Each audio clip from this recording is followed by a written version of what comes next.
आपल्या घरामध्ये आजी आजोबा असतात, आई वडील असतात, पण कधी एकमेकांबद्दल हे आय लव्ह यू बोलताना आपण ऐकले का? किंवा सोनू, छोनू, डार्लिंग, पुल्लिंग, थ्रिलिंग असं बोलताना कधी ऐकलं का? किंवा व्हॅलेंटाईन डे वगैरे साजरा करताना कधी आपण यांना पाहिलं आहे का? अजिबात नाही. पण तरीही यांची जोडी आयुष्यभर टिकते, कारण यांच्यामध्ये प्रेम असतं, यांच्यामध्ये विश्वास असतो, यांच्यामध्ये आदर असतो, यांच्यामध्ये आपलेपणा असतो. कारण यांचं प्रेम खरं प्रेम असतं. ते प्रेमाचा देखावा करत नाही किंवा त्यांना जगाला दाखवण्याची गरज नसते. ते प्रेम व्यक्त करत नसतात, तर त्यांच्या कृतीमधून ते आपोआप व्यक्त होत राहतं.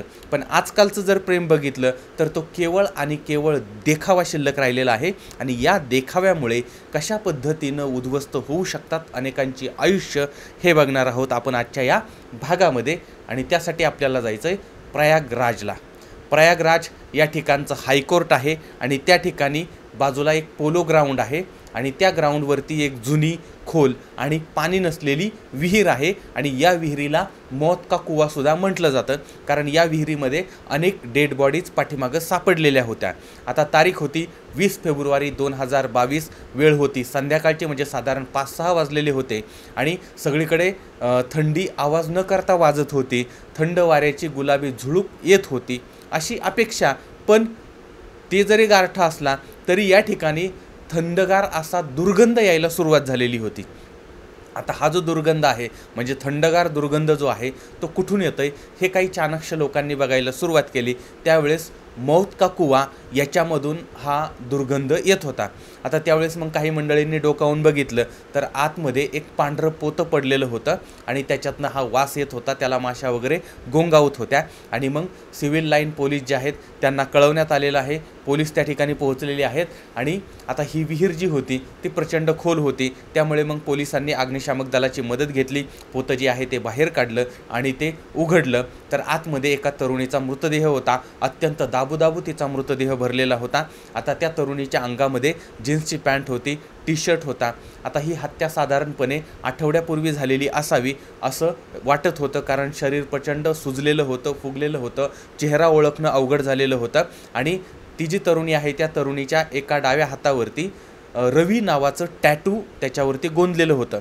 आता पोलिसांनी त्यांच्या पद्धतीनं पंचनामा केलेला आहे आणि बॉडी जी आहे ती पोस्टमॉर्टमला पाठवलेली आहे. आणि ही जी बातमी आहे ती माध्यमातून समोर आली किंवा पेपरमध्ये आलेली आहे किंवा बाकीच्या चॅनलवरती वगैरे दिसायला लागलेली आहे.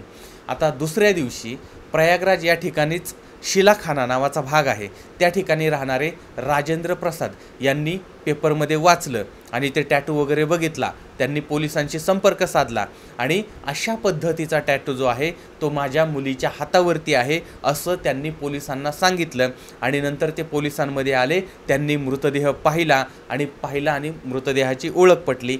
या मृतदेहाचं नाव आहे शालिनी उर्फ रोली राजेंद्र प्रसाद धुरिया.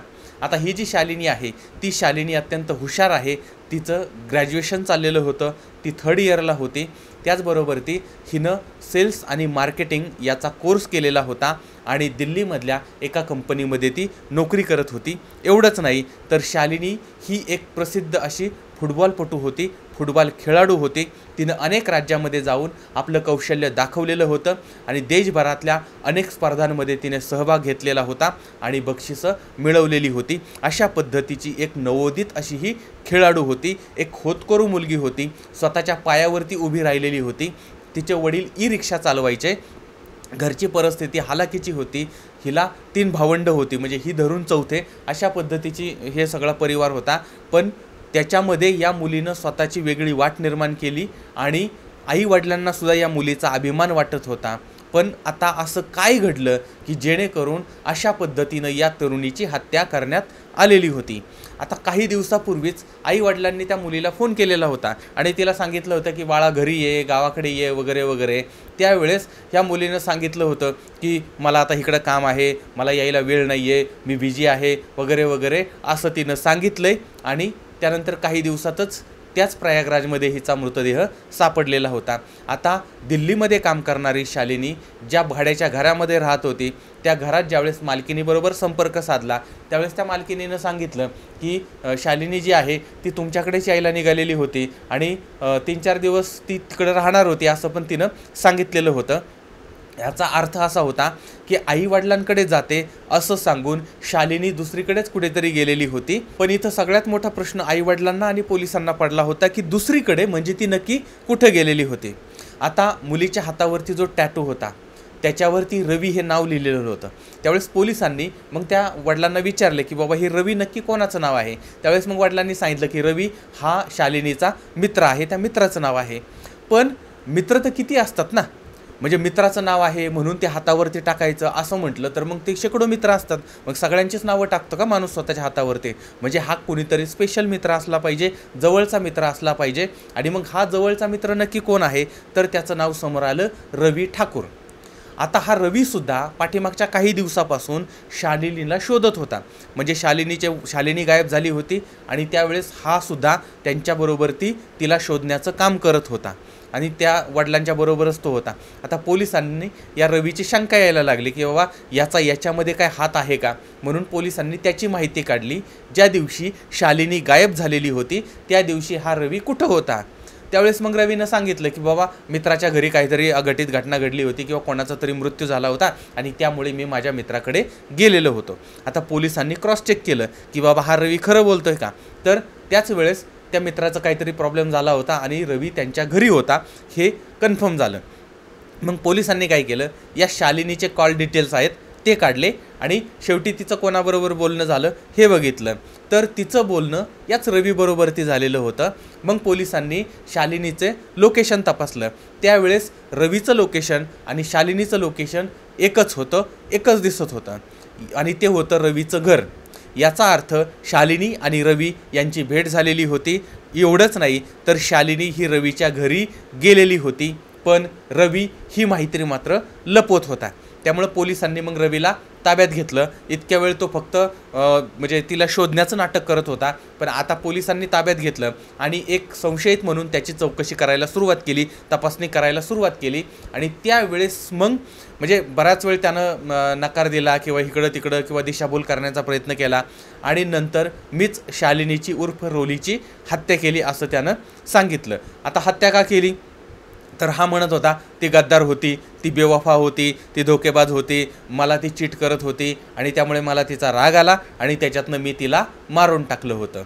आता हे सगळं त्या रवीनं कबूल केलेलं होतं, पण हा प्रकार नक्की काय घडलेला होता। आता रवी उमेश ठाकूर याचं वय साधारणपणे 24 वर्षाचं आहे आणि हा सुद्धा ग्रॅज्युएशन करतो आहे आणि फुटबॉलचा एक नामवंत खेळाडू आहे। याने सुद्धा देशभरच्या स्पर्धेमध्ये भाग घेतलेला आहे, बक्षिसं मिळवलेली आहेत। एक होतकरू आणि नवोदित अशा पद्धतीचा हा खेळाडू आहे आणि याची काही वर्षापूर्वी शालिनीबरोबर एका ग्राउंडवरती भेट झालेली होती। आता दोघंही एका स्पर्धेसाठी आलेली होती, दोघांनी एकमेकांचं कर्तृत्व माहिती होतं, पाहिलेलं होतं, दोघंही कशा पद्धतीने स्ट्रगल करतात हेही माहीत होतं आणि त्यामुळे एकमेकांच्या कर्तृत्वाने ते प्रभावित झाले, एकमेकांबद्दल आवड निर्माण झाली, त्यांच्यामध्ये प्रेम निर्माण झालं, प्रेम उत्पन्न झालं आणि दोन नवोदित खेळाडू यांच्या प्रेमाचा खेळ चालू झाला।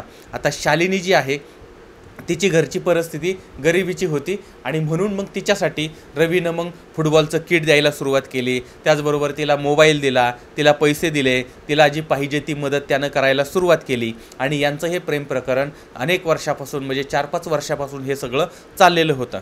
आता इकडं ही शालिनी जी आहे ती एक स्वतंत्र विचारसरणीची मुलगी होती, तिचे अनेक मित्र होते, त्याचबरोबर ती शालिनीच्या घराशेजारी राहणारा एक तरुण होता, तो सुद्धा हिचा एक विशेष मित्र होता आणि त्याच्याबरोबर पण हिची चांगली मैत्री होती आणि हीच गोष्ट त्या रवीला पटत नव्हती, आवडत नव्हती, याच्यामुळेही दोघांमध्ये वाद होत होता। पण तरीही या दोघांचं एकमेकांवरती प्रेम होतं आणि शालिनीनं स्वतःच्या हातावरती रवीचं नाव गोंधवून घेतलेलं होतं आणि आता व्हॅलेंटाईन डे आलेला होता आणि त्यावेळेस आपण एकमेकांना भेटायचं, 2-4 दिवस एकत्र राहायचं, एकमेकांना प्रेम वाटायचं, अशा पद्धतीचा उदात्त विचार या दोन प्रेमी जीवांनी केलेला आहे आणि 14 फेब्रुवारी 2022ला आपण एकत्र यायचं आहे असं यांनी ठरवलं आणि त्या पद्धतीनं शालिनी जी आहे ती 13 फेब्रुवारीला दिल्लीवरून प्रयागराजला जायला निघालेली होती, पण त्या दिवशी तिची गाडी जी आहे ती चुकली आणि त्यामुळे दुसऱ्या दिवशी म्हणजे 14 फेब्रुवारी 2022ला ही दिल्लीवरून निघाली आणि संध्याकाळच्या वेळी ती 4 नंबरच्या फलाटवरती किंवा 4 नंबरच्या प्लॅटफॉर्मवरती उतरलेली आहे आणि तिला न्यायला रवी स्वतः आलेला होता, त्याने तिला दुचाकीवरती बसवलं, त्यानंतर तो घरी घेऊन गेलेला आहे। आता त्याचं घर प्रयागराज या ठिकाणचं सिव्हिल लाईन या ठिकाणचं लोको कॉलनी आहे। ही रेल्वेची कॉलनी आहे, रेल्वेमध्ये काम करणारी मंडळी या ठिकाणी राहत आहेत आणि या ठिकाणी रवीचा भाऊ रेल्वेमध्ये काम करत होता, म्हणजे अगोदर वडील काम करत होते, नंतर वडिलांनी VRS घेतली आणि रवीच्या भावाला त्या ठिकाणी चिकटून दिला आणि त्याच्यामुळे भाऊ तिथं राहत होता आणि त्याच भावाच्या घरामध्ये रवी राहत होता। पण आता भाऊ किंवा बाकीची मंडळी जी आहेत ती घरी कोणी नव्हती आणि घरी घर मोकळंच होतं, त्यामुळे मग या रवीनं हिला बोलवलेलं आहे आणि आता हे दोन प्रेमी जीव त्या घरामध्ये शिरलेत। आता शालिनी जी आहे ती एवढ्या लांबून प्रवास करून आलेली आहे, त्यामुळे आता तिला फ्रेश व्हायचं होतं, त्यामुळे ती बाथरूममध्ये गेली आणि यावेळेस रवीनं शालिनीचा फोन जो आहे तो तपासायला सुरुवात केली। आता यावेळेस काही तरुणांच्या बरोबर हिचे फोटो होते, हिचे व्हिडिओ होते। आता हे पाहिल्यानंतर रवीला राग आला आणि शालिनी आपल्याला फसवते आहे, ती आपल्याबरोबर चुकीचं वागते आहे, आपल्याला चीट करते आहे, आपण तिच्यावर एवढं प्रेम करतोय आणि ती दुसऱ्याबरोबर सुद्धा म्हणजे मैत्रीपूर्ण संबंध ठेवते अशी शंका त्याच्या मनात आली। ते फोटो आणि व्हिडिओ पाहिल्यानंतर त्याला राग आलाय आणि शालिनी बाहेर आल्यानंतर म्हणजे बाथरूममधून बाहेर आल्यानंतर या दोघांच्यामध्ये पुन्हा कडाक्याचं भांडण झालं आणि हे भांडण वाढत वाढत पार अगदी हाणामारीपर्यंत आलं आणि रवीनं मग शालिनीचा गळा आवळायला सुरुवात केली आणि त्यानं तिचा गळा आवळला आणि काही वेळातच तिला ठार मारलं। आता रागाच्या भरामध्ये त्यानं तिची हत्या केली, पण आत्ता पुढं करायचं काय? काही वेळापूर्वी शालिनी आपल्याबरोबर बोलत होती, पण आता मात्र तिचा मृतदेह आपल्यासमोर पडलेला आहे। रवी घाबरलाय आणि मग त्यानं घरामधलं पोतं जे आहे ते घेतलंय, त्या पोत्यामध्ये शालिनीचा मृतदेह दाबूदाबू भरलेला आहे। त्यानंतर सुतळीनं ते पोतं शिवलं आणि रात्रीचं दुचाकीवरती घेऊन तो गेला आणि जवळच ती विहीर होती, त्या विहिरीमध्ये मौत का कुवा त्याच्यामध्ये हे पोतं टाकून दिलं होतं आणि तिचे जे काही साहित्य होतं ते सुद्धा त्याच्यामध्ये टाकलं होतं आणि आता घरी आला आणि दुसऱ्या दिवशी त्याला कळलं की मित्राच्या घरी काहीतरी अघटित घटना घडलेली आहे आणि त्याच्यानंतर मग तो मित्राकडे गेला आणि या सगळ्यामध्ये 1-2 दिवस गेले आणि 1-2 दिवसानंतर त्याला समजलं की शालिनी गायब झालेली आहे आणि ती कामावरती नाही आहे, ती घरी आलेली नाही आहे आणि ती कुठेतरी बाहेर चाललेली होती आणि पण ती गायब झाली आणि वडील तिला शोधतायत। त्यामुळे हा रवी शालिनीच्या घरी गेला, तिच्या वडिलांना भेटला, तिच्या वडिलांना तिला शोधायला मदत करायला सुरुवात केली। पुढच्या काही 4-5 दिवस त्यानं हे सगळं नाटक केलं, पण शालिनीचा मृतदेह सापडला आणि मग त्या टॅटूवरून आणि तिच्या कॉल डिटेल आणि बाकीच्या डिटेल्सवरून पोलिसांनी या रवीला ताब्यात घेतलं।